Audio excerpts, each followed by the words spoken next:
Welcome back to Technically You, the podcast that unpacks the tech that is shaping our world. Today is the third part of our coverage on the world of polyfunctional intelligent manufacturing robots. So let's start with cybersecurity for robotics. So, what about cybersecurity? Connected robots seem like they could be vulnerable. Absolutely a concern. Industrial control systems haven't traditionally been designed with security as a priority. Now we're connecting them to networks and the internet, creating attack surfaces. Have there been attacks? Yes, though not widespread yet, but security researchers have demonstrated vulnerabilities, hacking into industrial robots, altering their programs, even causing physical damage. That's terrifying. It is, which is why security is becoming a design priority. Encryption, authentication, network segmentation, intrusion detection, all need to be built in from the start. What about data privacy? These robots are collecting massive amounts of data. Good point. In facilities manufacturing consumer products, there might be privacy concerns. More commonly, it's about protecting proprietary manufacturing processes and trade secrets. Can that data be stolen? If systems aren't properly secured, yes. Industrial espionage is a real concern. Companies need to think carefully about what data is stored where and how it's protected. Any other challenges? Regulatory uncertainty. Different countries have different standards for safety, liability, and what level of autonomy is acceptable. If a robot makes an error that causes harm, who's liable? The manufacturer? The company using it? The AI developers? Those are unresolved legal questions? Very much so. The legal framework is lagging behind the technology. We need clearer standards, certification processes, and liability frameworks before truly autonomous systems can deploy widely. What about ethical concerns beyond just job displacement? There are several. Algorithmic bias. If an AI is trained on biased data, it might make biased decisions. In hiring robots that screen resumes, or quality control robots that might discriminate based on patterns in training data. How do you prevent that? Careful data set curation, diverse training data, testing for bias, and human oversight. But it requires constant vigilance. AI systems can develop unexpected biases that aren't obvious until they appear in real-world use. What about transparency? Can you understand why a robot made a particular decision? That's the black box problem. Neural networks can be opaque. They make decisions based on learned patterns, but explaining exactly why can be difficult. This is especially problematic in safety-critical or regulated industries. Is there work on making AI more explainable? Absolutely. Explainable AI is a major research area. The goal is systems that can provide human-understandable reasons for their decisions. I flag this part as defective because the thermal pattern matched previous failures. That would help with trust and adoption. Exactly. People are more comfortable with systems they can understand and audit. I think we need some concrete examples. Can you walk through a few real-world deployments and what happened? Definitely. Let's start with Tesla's Gigafactory. They've deployed hundreds of intelligent robots in their battery and vehicle production lines. What makes their approach different? They're using high levels of automation with robots that adapt to variations in parts, coordinate complex multi-robot assemblies, and use computer vision for quality control. They've achieved production rates traditional automotive manufacturers thought impossible. But haven't they also had problems? Oh, absolutely. Elon Musk famously tweeted that excessive automation at Tesla was a mistake in 2018. They had to scale back and add humans back into certain processes. What went wrong? They tried to automate everything too quickly, including tasks that still needed human judgment and dexterity. It's a cautionary tale about not trying to automate for automation's sake. What's the lesson there? Understand which tasks are genuinely better suited for robots versus humans. Don't automate just because you can. And implement gradually, learning from each step before scaling. What's a successful case study? Amazon's fulfillment centers are a great success story. They've deployed over 500,000 robots across their warehouses. These robots navigate autonomously, adapt to changing layouts, and coordinate with each other and human workers. What were the results? They've increased warehouse capacity by about 40%, reduced operating costs significantly, and actually increased employment because the efficiency allowed them to expand operations. Wait, robots led to more jobs? In Amazon's case, yes. The robots handled the walking and heavy lifting, while humans focused on picking, packing, and problem solving. The productivity gains let them open more facilities. That's the optimistic scenario for automation. It is, though it's not universal. The nature of jobs changed. Less walking, more picking and packing at individual stations. Some workers prefer it, others don't. Any examples outside of tech giants? Sure. Fanuc, a Japanese manufacturer, has lights-out factories where robots manufacture other robots with minimal human supervision. They've been running these facilities for years. Lights out means no humans at all? There are humans for maintenance and oversight, but the production runs unmanned. Robots build robots, inspect their own work, and handle logistics. It sounds futuristic, but it's been operational since the early 2000s. What about smaller scale deployments? There's a great example from a Michigan automotive supplier, a company with about 500 employees. They deployed collaborative robots for welding and assembly. Within a year, productivity increased 35%, injury rates dropped, and they could take on more complex work. Did they lay anyone off? No, they redeployed workers to quality control, programming, and maintenance roles. And because they could take on more complex projects, they actually hired additional engineers and technicians. That's the story companies want to tell. It is, and it's genuine in this case, but it requires commitment to retraining and a deliberate strategy for helping workers transition roles. Any failures we can learn from? There was a German manufacturer that deployed an ambitious robotic system without adequate training for their workforce. The robots were technically sophisticated, but the operators couldn't troubleshoot issues, leading to frequent downtimes. So the technology was fine, but the human systems weren't ready? Exactly. The project was eventually successful, but only after significant investment in training and change management. The technology is just one piece. You need the organizational capability to support it. Let's spend more time on this human element. What does the transition actually look like for workers? It varies enormously depending on the company and industry, but the successful transitions have common elements. First, they involve workers early in the automation process. What does that mean? Rather than surprising workers with robots, involve them in planning. We're considering automation for these tasks. What's difficult? What's dangerous? What would you want help with? That buy-in is crucial. How do workers typically react? Mixed. Some are excited. They see opportunity to move beyond tedious or physically demanding work. Others are anxious about job security or their ability to learn new skills. Both reactions are valid. What kind of reskilling programs work? The best ones are hands-on and role-specific. Not just classroom training on robotics theory, but practical experience. Here's how you'll interact with this specific robot in your job. How long does training typically take? It depends on the role. Basic operation of collaborative robots might be a few days. Becoming a robot technician who can troubleshoot and maintain systems might be months of training. Programming and integration roles might require years.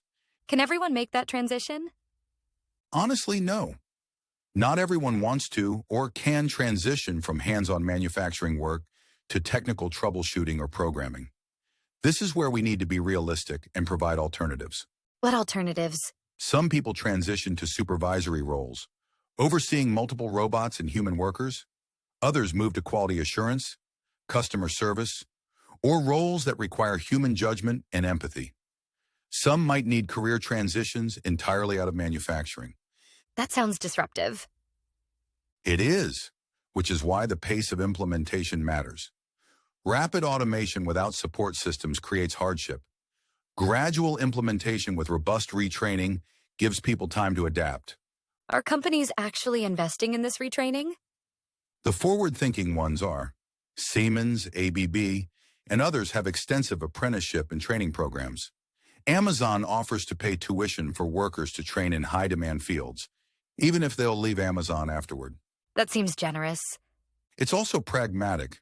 You need skilled workers to operate advanced facilities. And from a PR perspective, companies want to be seen as responsible employers, not just automating jobs away. What about older workers? Is age a barrier?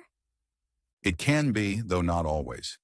I've seen examples of 20-year manufacturing veterans successfully transitioning to robot technician roles, but it requires motivation, supportive training, and recognition that learning styles might differ. What about the psychological aspect? How do people feel working alongside robots? Research on this is really interesting. Initial anxiety is common, but it often decreases with familiarity. Many workers come to see robots as tools or even teammates. Teammates? Yeah, some workers name their robots, develop preferences for working with specific ones, even feel protective of their robot. It's a surprisingly common phenomenon. That's kind of endearing. It is, and it suggests that human-robot collaboration, when done well, can be psychologically acceptable and even positive for workers. Let's look ahead. Where do you see this technology in 5 to 10 years? We're going to see a convergence of several trends. First, robots will become dramatically more capable at manipulation, handling irregular objects, working with soft materials, performing tasks that currently require human touch. What's driving that improvement? Better sensors, more sophisticated AI, in soft robotics. We'll see robots that can handle delicate fruits without bruising, thread needles, assemble complex mechanisms, tasks that are currently very difficult for robots. What about mobility? Robots will be much more mobile and adaptable to different environments. Instead of fixed installations, we'll see more robots that can move around facilities, work in different stations, even work outdoors. Like walking robots? Walking, rolling, even flying for inspection tasks. Boston Dynamics robots are a preview. Bipedal and quadrupedal robots that can navigate stairs, rough terrain, and human-designed spaces not built for robots. Where will those be used? Construction sites, agricultural fields, disaster response, facility inspection. Anywhere the environment is unstructured and you can't build robot-specific infrastructure. What about the AI side? How will that evolve? I expect we'll see large language models integrated into robotics. Imagine explaining a task to a robot in natural language and it understanding context and nuance. Like, assemble this in the usual way, but be extra careful with the delicate components? Exactly. The robot would understand usual way from experience, recognize which components are delicate, and adjust its approach accordingly. That level of contextual understanding isn't quite there yet, but it's coming. What about multimodal AI? That's huge. Robots that can process visual, audio, and tactile information simultaneously and reason across all of them. They could hear an anomalous sound, look for visual confirmation, and use touch to diagnose a problem. So more human-like perception? In some ways, yes, though they'll also have superhuman perception, seeing in infrared, detecting minute vibrations, sensing electromagnetic fields. It'll be a combination of human-like and beyond human capabilities. What about swarm intelligence? Lots of simple robots working together? That's fascinating. We might see scenarios where instead of one sophisticated robot, you have dozens of simpler robots that coordinate. They could reconfigure themselves for different tasks, work in parallel, and collectively accomplish complex goals. Where would that be useful? Disaster response, exploration, agriculture, construction. Tasks where you need coverage over large areas or redundancy. If one robot fails, the others adapt and continue. What about general-purpose robots? Will we see robots that can do anything? That's the holy grail, but we're probably 10 to 20 years away from truly general-purpose robots at human levels. What we'll see in 5 to 10 years are robots that are adaptable across a family of related tasks. What does that mean? A manufacturing robot that can work across different industries and products with retraining, rather than being purpose-built for one specific application. Not general purpose, but highly adaptable. What about human-robot trust? Will that improve? It has to. For autonomous systems to work, humans need to trust them. We'll see better explainability, more intuitive interfaces, and robots that can express uncertainty, saying, "I'm not sure about this," rather than failing silently or making overconfident errors. That's important for safety, right? Critical. A robot that knows when it doesn't know something and asks for help is much safer than one that barrels ahead with misguided confidence. Let's zoom out to the big picture. How does this technology reshape society and the economy? This is where we get into really important questions. The optimistic view is that intelligent automation frees humanity from dangerous and tedious work, increases prosperity through productivity gains, and lets us focus on creative and meaningful activities. And the pessimistic view? Mass unemployment, increased inequality as capital owners benefit while workers are displaced, and social instability. The truth will likely be somewhere between those extremes. What do you think is most likely? I think we'll see significant disruption and transition, but not the dystopian collapse some fear. History suggests new technology creates new types of work, though not always for the same people in the same places. Can you elaborate? Previous industrial revolutions displaced workers, but ultimately created more prosperity and jobs overall. The challenge is always the transition. The people and communities disrupted don't automatically benefit from jobs created elsewhere or in new sectors. So what makes this time different, if anything? The pace and scope. Previous automation replaced physical labor. Artificial intelligence-powered systems are starting to replace cognitive work too, and it's happening faster than previous transitions, giving less time for adaptation. What policies might help? There's no consensus, but ideas include universal basic income or guaranteed jobs programs, expanded education and retraining, portable benefits not tied to employers, reduced work weeks to spread available work, and taxation on automation to fund transition support. Those are pretty varied approaches. Because there's no obvious right answer. Different countries and regions might try different approaches. We'll learn from successes and failures. What about the geography of this? Does it affect different regions differently? Absolutely.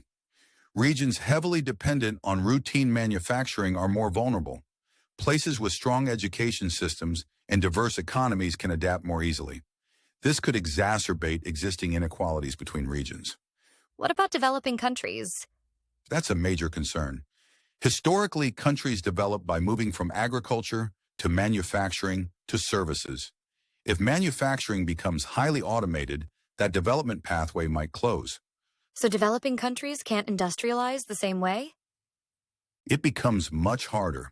Though there might be new pathways, leapfrogging directly to service economies, or specializing in areas where human labor retains advantages. What areas are those? Anything requiring human cultural understanding, creativity, empathy, or complex judgment. Also, labor-intensive services where automation isn't cost-effective, personal services, creative work, complex problem-solving. We have reached the end of part 3 of Technically Used podcast on polyfunctional intelligent manufacturing robots. Be sure to join us next time for the 4th and final podcast on this topic. Until next time, stay safe and stay curious.